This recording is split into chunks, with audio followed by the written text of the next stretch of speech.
Welcome back to the Deep Dive. You came to us curious about agricultural solutions, and today, well, we're diving deep into what the sources are calling a kind of blueprint for sustainable farming. Integrated pest management, or IPM. Yeah, IPM. For generations, the quick fix has really dominated farming, hasn't it? You see a pest, you spray a chemical, problem solved instantly. Right, quick and easy. But that quick fix, it's developed this huge hidden cost. It's actually a paradox. Hmm. The very chemicals designed to protect our crops are kind of ensuring that modern agriculture faces pests that are constantly evolving, becoming resistant. And the cost of that failure, it's immense. We're not just talking small losses here. I mean, if you look globally, pests currently destroy anywhere from, 7% up to a staggering 45% of potential crops. 45% globally. That's a massive amount of food just gone, built right into the system we have now. And what really stood out looking at the data is the sheer difference in how chemicals are used around the world. Oh, absolutely. If you look at pesticide consumption, grams per hectare, Japan uses something like 10,000 grams. 10,000. Yeah. Compare that to the US and Europe, maybe averaging around 1,500 grams. And then you've got places like India using only about 330 grams per hectare. Much lower. So you'd think, okay, India, lower usage, maybe less of a chemical problem. You'd think so. Yeah. But here's the kicker, and what the sources found really surprising. Despite that incredibly low overall use, residue levels in certain areas like Gujarat in India are reported as extremely high. Wow. So it's not just how much you use. Exactly. That's Yeah. the critical insight, isn't it? The volume is almost beside the point if the practice is unsafe or just wrong. It tells us the focus really needs to shift from asking how much we spray to understanding how and when and why. Okay. So this shift away from just relying on chemicals. That's why IPM is so essential now. Precisely. It's the core reason. Okay, let's unpack this then. Our mission today. Define IPM. Really get into why the old chemical approach is failing us, and then explore this fascinating multi-pronged toolkit that IPM offers. Ways to manage pests without just reaching for the spray can. And we probably have to start with the problem itself, right? Why must we stop relying so heavily on these traditional sprays? What are the real harms? Good point. Let's start there. Well, the urgency really comes down to the link between these chemicals and the food chain, and that ultimately impacts human health directly. Repeated exposure to common agricultural pesticides, it's linked to some really serious issues. Like what kind of issues? Things like endocrine disruption, which messes with hormones, also carcinogenic effects, links to cancer, and even congenital deformities in some cases. It's pretty sobering stuff. And how does this problem sort of bool up over time, especially in the food we eat? Right, that's where you get into biomagnification, or sometimes called bioaccumulation. Basically, trace amounts of certain pesticides, the ones that are slow to break down, think of things like DDT, the classic example, they deposit in fatty tissues. So they don't just flush out of the body. No, they stick around. Yeah. And as you move up the food chain, say, small fish eat contaminated plankton, bigger fish eat the small fish, we eat the bigger fish, the concentration of those harmful chemicals increases at each step. So we end up carrying higher levels just by eating? Essentially, yes. We Yeah. accumulate increasing levels of these persistent chemicals simply by consuming the food grown within that system. And beyond human health impacts, what about the wider environment, the ecology of the farm? Oh, the ecological backlash is swift, and it's severe. Pesticides. They're often non-selective killers. They don't just target the bad bugs. They kill everything. Pretty much. They annihilate the natural enemies, the beneficial insects, the spiders, the things that naturally keep pest populations in check. Is there data on that? How bad is it? Yeah, there is. Studies in rice ecosystems, for example, show up to a 12 times decrease in natural enemy populations after just one round of pesticide application. 12 times from one spray. Just one. Let that sink in. You spray once for what you think is an immediate threat, and you might wipe out 90% or more of your farm's natural defense system for the future. That completely reframes the economics of spraying, doesn't it? It absolutely does, because when you remove those natural predators, pests that were previously minor, maybe kept in check naturally, they suddenly explode. They can become major epidemic-level pests. And that leads to resistance too, right? Exactly. The classic examples are things like the brown plant hopper in rice or the American bollworm in cotton. These pests have developed significant resistance to chemicals because we've relied on them so heavily. The pesticides literally just stop working effectively. So they kill the good bugs, make the bad bugs stronger. If that wasn't enough, many of them persist. That's the environmental persistence issue. Some pesticides, especially older types like organochlorines, BHC, DDT, aldrin, they are incredibly slow to degrade. Cyclohydrocarbon compounds. Meaning they just hang around. For decades, sometimes, in the soil, in the water, Hmm. leading to long-term, widespread contamination. The traditional chemical-heavy approach, Hmm. it's just fundamentally unsustainable from almost every angle. Okay, the scale of that problem is, I say, yeah. yeah, it's staggering. Pesticides killing their own solution, Yeah. essentially. So it really begs the question, if that traditional tool is broken, what does a truly comprehensive solution look like? Which brings us back to IPM. Right. If it's not simply don't spray, what exactly is integrated pest management? Well, IPM, as it was really defined and fleshed out back in the 1980s, is a sophisticated, multidisciplinary approach. It's not just reacting to a crisis. It's planned. It's coordinated pest management. It uses a whole variety of tactics, all chosen because they're compatible with each other and the environment. It's really a philosophical shift, more than anything. And a key part of that shift, as the sources point out, is that IPM accepts a tolerable level of pest damage. It's not about wiping pests out completely, is it? No, not eradication. The goal is keeping pest populations below what's called the economic threshold level, the ETL. That's the crucial concept. Economic threshold level. What does that mean practically for a farmer? Okay, so the ETL, it's basically the point of decision. It's the pest population density, where the cost of the damage the pests are about to cause will be greater than the cost of actually doing something about it, taking a control measure. Ah, okay. So IPM says, don't intervene, don't spend money on control until the financial damage from the pests actually outweighs the cost of that treatment. Exactly. It prevents unnecessary treatments, and this systematic thinking leads directly to IPM's core principles. Which are? 1, every control measure has to make economic sense for the farmer, economic justification. 2, it has to be ecologically compatible. It needs to fit the specific local farm environment, the agro-ecosystem. Right. Not a one-size-fits-all. Definitely not. And 3, it needs a multi-perspective view. It considers the environmental, the social, and the economic conditions together in every decision. And this isn't some brand new idea, is it? You mentioned it has roots going back. Oh yeah, not at all new. The actual term IPM was apparently first coined by someone named Bartlett way back in 1956. Then it was refined by Gear and Clark in the 60s, specifically to integrate chemical and biological controls into one cohesive strategy. It's been evolving for over half a century. Okay, so we've got the definition, the philosophy, the history. Now let's move into the practical side, the IPM toolkit. This is where the strategy really comes alive, right? Moving from these broad preventative actions down to more targeted stuff. Absolutely. And we should start with cultural controls. The sources really emphasize these as the foundation. This is basically about farming better, farming smarter, manipulating the environment to make it less welcoming for pests in the first place. What's fascinating is how simple yet effective some of these foundational changes are, like just plowing. Right. Deep plowing isn't just about turning over soil for planting. It physically destroys certain insect life stages, pupa, maybe larvae that are overwintering in the soil. Buries them deep. Or exposes them on the surface to harsh weather or birds or other natural enemies. Simple physics, really. And timing. You mentioned timing earlier. Timing is everything in farming, and especially in pest management. Just adjusting when you plant can allow crops to avoid the historical peak infestation periods for certain pests. Is there an example of that? Yeah, the sources mention planting early maturing varieties of cotton. They can essentially mature and be harvested before the population of the pink bollworm really explodes later in the season. You just sidestep the main attack. Clever. And then there's crop rotation. Crop rotation or rotocultivation, a classic technique. It breaks the life cycles of pests and diseases that are specific to certain crops.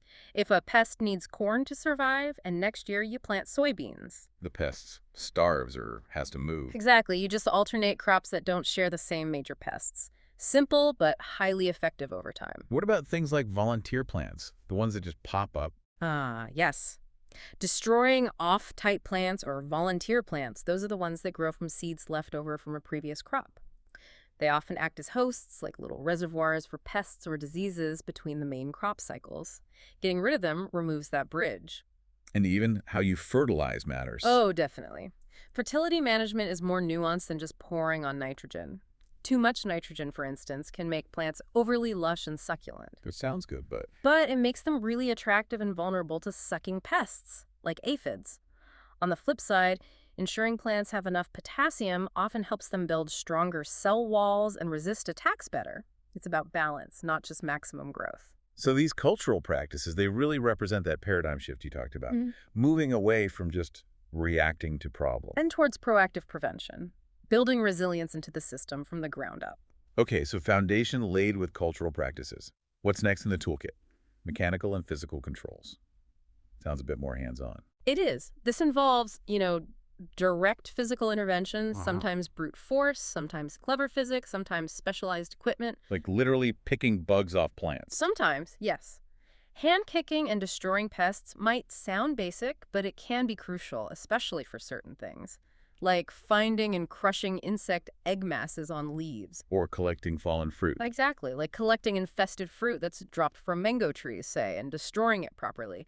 That breaks the pest's life cycle right there, prevents them from completing development in the fallen fruit. But you mentioned earlier, handpicking sounds great for a garden, but how does that scale up for, huge commercial farm? Right, it often doesn't scale directly like that, but the principle scales using technology and barriers. We use physical screens, for instance, to cover openings in greenhouses or protect vulnerable seedlings in nurseries. Physical barriers. Yes. Yeah. Or specialized equipment, like soil fumigators. These aren't broad sprays. They target specific areas, like rodent burrows, using contained chemicals like hydrocyanic acid gas. And then there's temperature. Temperature is a massive physical control tool, especially for stored products. Hot and cold. Both. Extreme cold, say below 4.4 degrees Celsius or about 40 Fahrenheit, can induce dormancy in many stored product insects. It doesn't always kill them, but it stops them feeding and reproducing. Buys you time. Exactly. And on the high end, heat is very effective. The sources note that heating stored grain to around 50 degrees Celsius, that's 122 Fahrenheit, for several hours, can achieve basically 100% control of insects inside. No chemicals needed. Okay, so cultural, then physical. What's the third major category? Biological controls. This sounds like bringing in the cavalry. Kind of. It's about leveraging nature's own army, the natural enemies of pests. And the sources are really clear here. The first priority in biological control isn't actually adding new things. No. What is it then? It's conservation. Protecting and preserving the natural enemies, the predators, the parasites that are already there in the field. And the main way you do that, minimize the use of broad-spectrum harmful pesticides that kill them off. So step one is do no harm to your existing allies. Precisely. But when conservation isn't enough, or when you need to bolster those populations, then you look at introducing specific biological control agents. And what kinds are there? We can group them broadly. First, you have parasites or parasitoids. These are organisms, often tiny wasps or flies, that lay their eggs inside or on a host pest. The developing larva then consumes the host from within. Grim, but effective. Very effective. A great example is Trichogramma chelonis. It's a tiny wasp, almost invisible. Farmers release them, and the female wasps hunt for the eggs of pest insects, like sugarcane borers or tomato borers. They lay their own egg inside the pest egg. So the pest egg hatches a wasp instead of a pest. Exactly. You turn the pest's reproduction against itself. Okay, what's the next type of agent? Second, you have predators. These are the hunter's organisms that actively hunt down and consume pests. Think ladybugs eating aphids or predatory mites eating spider mites. Any famous success stories there? The classic historical example is the Vidalia beetle, Rhodolia cardinalis. It was introduced from Australia into California way back in 1888 to control a devastating pest called cottony cushion scale, which was destroying citrus trees. That worked. It worked spectacularly well. It's often cited as one of the first and most successful examples of classical biological control. Saved the citrus industry at the time, shows the huge potential. Amazing. Okay, parasites, predators, what else? The third group is pathogens. These are microorganisms, bacteria, fungi, viruses that cause diseases in the pests. Oh, using diseases against them. Right. The most famous example here is probably Bacillus thuringiensis, or buntis. It's a bacterium naturally found in soil. Different strains produce toxins that are highly specific and lethal to certain insect groups, particularly caterpillars, lepidopteran larvae, but often harmless to other insects or animals. And if these biological controls work well over time. If they're successful and sustainable, you can achieve what ecologists call homeostasis. It's basically a state of relative population stability, where the pest numbers are kept naturally in check by the biological control agents you've conserved or introduced. A balanced system. Okay, that makes sense. Cultural, physical, biological. Yeah. Now we get to the pointy end. the advanced stuff, and maybe even chemicals. Yeah, this is the final category in the toolkit. It's where some high-tech approaches, and yes, chemical tools come in, but, and this is key in IPM, they're used as precision instruments, often as a last resort, not the first option. So what's an example of a high-tech method? One of the most fascinating is the sterile male technique, or sterile insect technique, SIT. How does that work? You rear large numbers of the target pest insect in a facility. Then you sterilize the males, usually using radiation, sometimes chemosterilants, making them unable to produce viable offspring. Okay, then what? Then you release these sterile males out into the wild population in huge numbers. They compete with the wild, fertile males to mate with the females. Ah, but the resulting eggs don't hatch. Exactly. If you release enough sterile males over time, the population crashes because reproduction fails. It's been highly successful against major pests like the screwworm fly, which used to devastate livestock, and certain fruit flies like the medfly or the oriental fruit fly. That's incredibly clever. Yeah. What else is in this advanced category? We're also using chemical signals much more intelligently, things like attractants and repellents, often for monitoring populations precisely, but sometimes for control, too. Like pheromones. Yes, pheromones are a big one. These are chemicals that insects naturally secrete to communicate with each other for mating, aggregation, marking trails. So how do farmers use them? Well, you can synthesize these pheromones. Then you can use them in traps to lure insects, which helps you monitor exactly when and where pest populations are building up. Or sometimes you can flood an area with mating pheromones to confuse the males so they can't find females, disrupting reproduction. Using their own communication against them. Right. And then there are also chiromones. These are a bit different. How so? Chiromones are chemical signals produced by one species that actually benefit a different species, the one that receives the signal. Often, it's a case where a damaged plant releases volatile chemicals. Like a distress signal. Exactly. That signal might not help the plant directly, but it acts like a dinner bell for the pest's natural enemies, predators, or parasitoids, telling them, hey, your prey is over here. We're learning how to potentially use these signals to attract beneficial insects to where they're needed. Wow, leveraging nature's communication network. Okay. So, finally, chemical control. The last resort. The true last resort in a proper IPM program. The key principle here is minimum use. And when pesticides are deemed necessary based on that economic threshold level we talked about, Then what? then the choice of chemical is critical. IPM favors selective pesticides, ones that target the specific pest but have minimal impact on beneficial organisms and the environment.